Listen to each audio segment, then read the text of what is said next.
Welcome to stock study. এই ভিডিওতে জি entertainment limited নিয়ে ডিসকাস করব। এই স্টকে আজকে একদিনে 30%-এর বেশি ফল হয়েছে। তো একদিনে 30%-এর ফলটা নর্মাল ফল না, এটা অনেকে ক্র্যাশ বলতে পারেন, অনেকে ক্র্যাশ বলছেনও। তো মার্কেটে অনেকটা হইচই পড়ে গেছে যে একটা স্টক, যদি কোনো স্টক এফএনওতে কাজ করে, এফএনও তো ট্রেড হয়, সেই স্টকে কিন্তু এরকম 20% 30% ফল হতে পারে। এখানে সার্কিট একটা লিমিট থাকে, লিমিটিং টাইম যখনই শেষ হয়ে যায় আবার সেখান থেকে নিচের দিকে বা উপরের দিকে মুভমেন্ট হতে পারে। যেসব স্টক এফএনওতে মানে ফিউচার এবং অপশনে ট্রেড হয় সেসব স্টকে কিন্তু এরকম 20% 30% ফল একটা সিঙ্গেল ডেতে হতে পারে।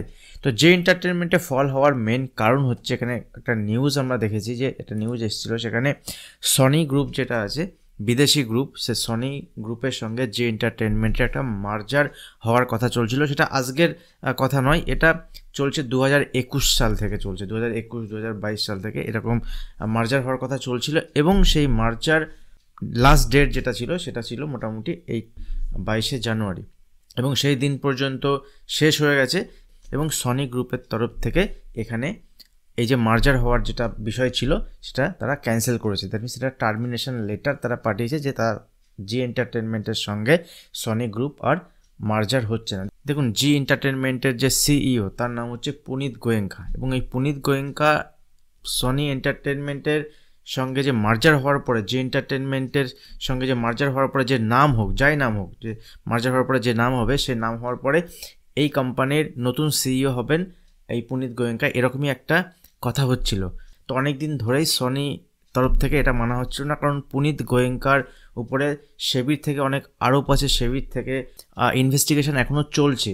তো সনির তরফ থেকে বলা হয়েছিল যে যদি এগুলো উঠে যায়, মানে যতক্ষণ পর্যন্ত তার উপরে কেস চলছে বা সেবির ইনভেস্টিগেশন চলছে বা সিবিআই ইনভেস্টিগেশন চলছে, ততক্ষণ পর্যন্ত এই ডিল হবে না। দ্যাট মিনস যে মার্জার হওয়ার কথা আছে এটা হবে না। তো এখনও পর্যন্ত টিল নাও সেগুলো কিছু হয়নি, যার জন্য কিন্তু এই টার্মিনেশন হয়ে যায়। এর ছাড়াও অন্য কোনো কারণ থাকতে পারে। তো টার্মিনেশন হওয়ার পরে এই স্টকে একটা কারেকশন, একটা ফল আমরা দেখেছি।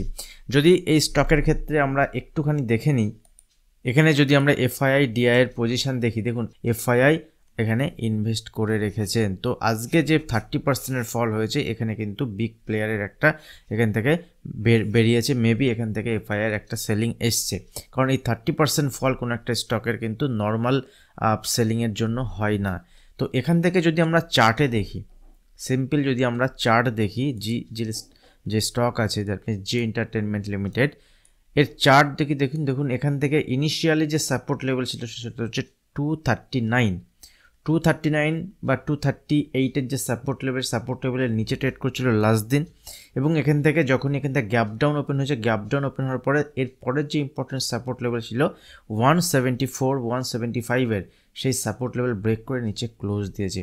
এবং দেখুন, যদি আমরা এখান থেকে দেখি যে এন্টারটেনমেন্ট লাস্ট তার যে 2020 অক্টোবর মাসের যে লো, সেই লোকেও ব্রেক করেছে। এবার এই স্টকে কি এখন বাই করা যেতে পারে? এই স্টকে যাদের পজিশন আছে তারা কি করতে পারেন? দেখুন, পজিশন যাদের আছে তাদের তো অনেক একটু আগেই বেরোনো উচিত ছিল, বাট যারা নতুন করে পজিশন তৈরি করবেন এই স্টকে, দেখুন যে কোনো স্টকে যদি পজিশন তৈরি করতে হয় তার জন্য কোনো কারণ থাকা উচিত, যে কেন আমি স্টকে বাই করব, কেন আমি স্টকে পজিশন তৈরি করব। যদি নর্মাল কারণও হয় সেক্ষেত্রে নর্মাল কারণ হওয়া উচিত at least price action, at least technical analysis, তার মাধ্যমেও তো স্টকে পজিশন বাড়ানো যেতে পারে।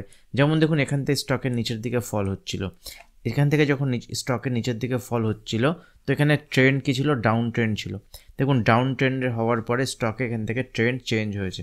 দ্যাট মিনস এখান থেকে একটা বেস ফর্মেশন আমরা দেখেছি, এবং আস্তে আস্তে দেখুন এখান থেকে যে সুইং লোগুলো ছিল, লোগুলো যে নিচের দিকে শিফট হচ্ছে, সে আস্তে আস্তে উপরের দিকে লো শিফট হচ্ছে। তো এখানে কিন্তু একটা ব্রেকআউট আমরা দেখেছি, এখান থেকে বাই করেছি। তো প্রাইস অ্যাকশন তৈরি হতে দিন, সময় লাগে প্রাইস অ্যাকশন তৈরি হতে। এইভাবে যদি বড় বড় মুভমেন্ট হয়, পরের দিন যদি উপরের দিকে 10% মুভমেন্ট হয়, বা এখান থেকে উপরের দিকে যদি মুভমেন্ট হয়, সেই মুভমেন্টে বাই করা যাবে না। বা অনেকেই মনে করছেন এখান থেকে স্টক উপরের দিক থেকে যদি দেখা হয় তাহলে প্রায় 50-60% স্টক পড়ে গেছে নিচের দিকে। তো এই মুহূর্তে স্টক কম দামে পাচ্ছেন। দেখুন, ভালো স্টকের যদি সব ঠিকঠাক থাকে তো ঠিক আছে, আদারওয়াইজ যে স্টকের মধ্যে নিউজ ছিল, যে স্টকে মার্জারের নিউজ ছিল 2022 থেকে, সেই মার্জার ক্যান্সেল হয়েছে। বড় ইনস্টিটিউট বা বড় কেউ এখানে সেল করেছে, সেই স্টকে কী করে নতুন করে পজিশন নেওয়া যেতে পারে? ঠিক আছে। যদি উপরের লেভেল থেকে দেখি তাহলে উপরের লেভেল থেকে এখান থেকে 47% নিচে এখন ট্রেড করছে, ঠিক আছে, এবং ইম্পর্টেন্ট সাপোর্ট লেভেলগুলো ব্রেক করে যায় ঠিকঠাক করে। তো এখানে প্রাইস অ্যাকশন তৈরি হতে দিন, রেঞ্জ বানাতে দিন, তারপরে এখানে নতুন করে এন্ট্রি করা যেতে পারে। আদারওয়াইজ এই জায়গাতে অ্যাজ পার মাই ভিউ, আমার যদি নিজে পার্সোনালি এখানে আমি এই স্টকে এই মুহূর্তে যাবো না, কারণ স্টকে নিউজ এসছে, সে খারাপ নিউজ হোক ভালো নিউজ হোক, নিউজের পরে স্টককে এখানে মুভমেন্ট হতে দেব। স্টক এখানে নতুন করে প্রাইস অ্যাকশন তৈরি হোক, সে নিচের দিকে এলে নিচের দিকে আসবে, যদি আসে নিচের দিকে, তারপরে এখানে রেঞ্জ বানাক, দেন আমি এখানে এন্ট্রি করার কথা ভাববো যদি আগামী দিনে ভালো কিছু হয়। এই মুহূর্তে এই স্টকে আমার ভিউ কিছু নেই, এই স্টকে আমি এখন এন্ট্রি করার মতো পজিশানে নেই, ঠিক আছে। এই স্টকে নতুন করে এন্ট্রি তখনই করা যাবে যদি এখানে প্রাইস অ্যাকশন দেখায় বা যে মার্জারের যে ব্যাড নিউজ এসছে এখানে যদি কোনো চেঞ্জ হয়, আগামী দিকে কীভাবে এগোয় দেখা যেতে পারে। এখান থেকে স্টক এতটা পড়েছে বলেই যে এখানে বাই করা যেতে পারে এটা কোনো কারণ হতে পারে না।